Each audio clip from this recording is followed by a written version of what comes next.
Gurl the EP. Flicker, babe. Wanted to create this really intimate sonic space for myself and then also other people to like, it's okay, you can come get to know me, you know. And I think we achieved that. Memory of putting all the pieces together, that was all just like a little bit magical, you know.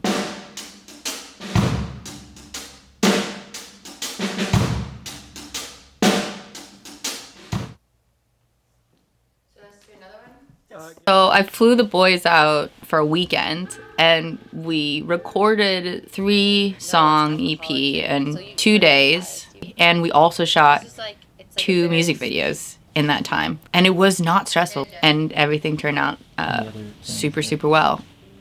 It was so quick. It all went by really quickly, but it didn't feel rushed at all. And also feels like a really long time ago now. Like it almost didn't happen. Kind of dreamlike, sort of. Man, what a fucking project to work on. It was kind of like a dream. Towards the end of it, you look back on the few days that have preceded it, and you're like, that really happened? Like, you know.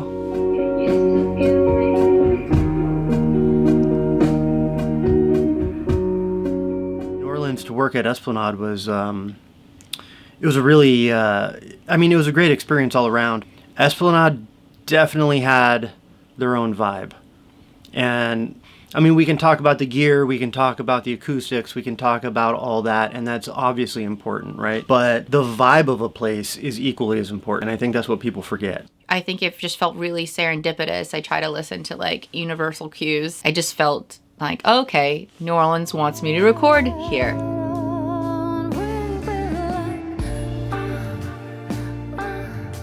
So we showed up in New Orleans on a Thursday, I think it was in November. Went out to dinner that night.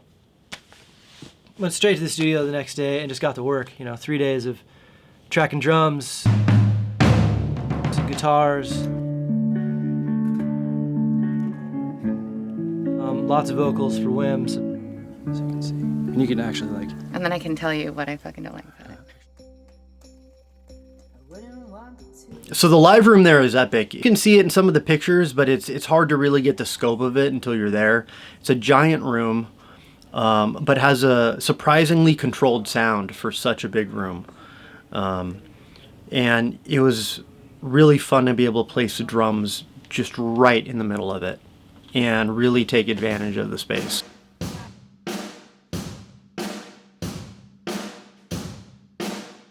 We caught some like golden light for the video for Flickr, and that was really stunning in the space.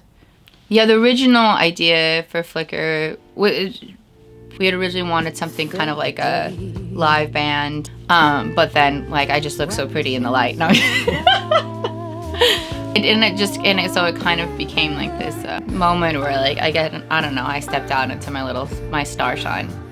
And I don't think that's happened really to me before. So it definitely kind of felt like one more time where New Orleans was like, here you go, you're ready, let's do this. And I'm really proud of that video. It's so simple, but it's kind of like, yeah.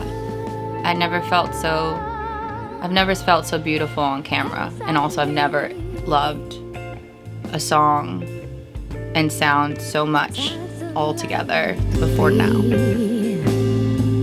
And inside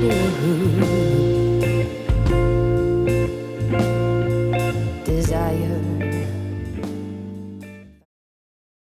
Actually, I love this part. Like, I'm a stripper, and in New Orleans at Penthouse, so sometimes I am walking home at dawn, and I live just down the street from the club, walking through the heart of the French Quarter. And everyone associates the French Quarter with like Mardi Gras and boobs and beads. But this is my favorite time. The whole city is like dawn, where there's nobody awake in the French Quarter. So I was thinking about, one of the music videos, and I was like, oh, if we could shoot first thing in the morning, if I can get the guys to be down for that, that would just be everything. remember walking down the street at like 4 a.m. recording and shooting, and it's like, well, we got to get the shot. Like Whim brought it up, like, hey, there's golden hour. The streets are going to be empty. They're going to be beautiful. The sun's going to rise over the river and the whole city's going to light up. And it was like, fuck, how do you say no to that?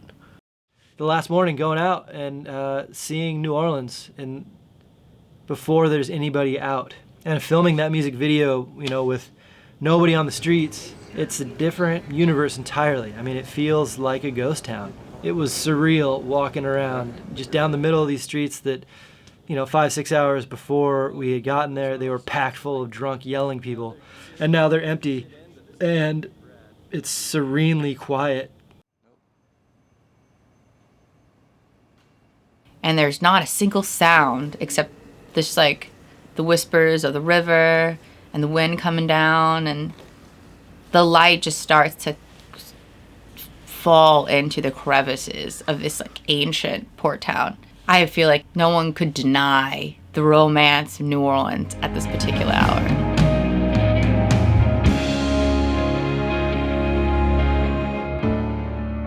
I'm floating on the edge. Walking up those stairs, it's like that same moment, like you can hear the sunrise. I feel like that's what it is like when you meet the Mississippi at that hour and that place. Like all the world is singing to you, you know, and you know you're almost an angel. Looking back, yeah, it's definitely this crazy blur. It's like remembering a dream, you know, like it gets fuzzy, but you're left with the emotion of it and the feeling of the whole experience. Is this how you spent your time? Love. Is it ever enough?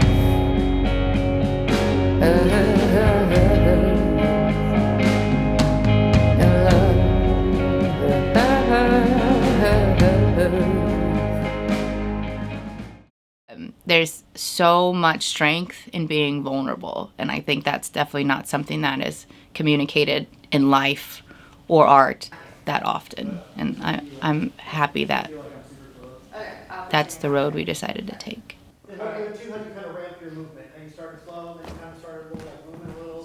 I fucking love New Orleans so much. I have never loved any place as much as I love New Orleans. I kind of keep waiting for that not to be true. One day for me to wake up and be like, what the fuck am I doing here? But, oh my God, I'm just madly in love with the city. This is going to be a very long-term love affair. Every day I learn something new. She gives me like really warm, cozy lessons. It's more like, come here, baby. There's something I want you to know. And she sits me down and she's like, puts the warm wind on. She puts a big bowl of like gumbo in front of my face. And she's like, okay, honey, I'm going to say this just once and you're going to get it. And it's going to feel so good and your life's going to be better. And I'll be like, okay. This EP definitely is very influenced by it. And I'm sure as I'm writing, I hear more and more New Orleans in there. More of the city, more of the history. Excited to hear like if I'm still there in 10 years what my music sounds like, you know, because she's definitely speaking. There's like, she's more of a whisper here where she comes in different parts, and you can definitely hear a little bit of like the jazz phrasing or like the more darker ethereal aspects of the city kind of whispering on the edges of the music. I don't feel it's like super in your face, but you can definitely hear it. That's great. I'm a bad guy. He's crying. I'm a bad guy straight. Yeah. And when it hurts, I'll give you just what you deserve. Stroke your lion till he purrs, mouth praising my king. You're my bad guy.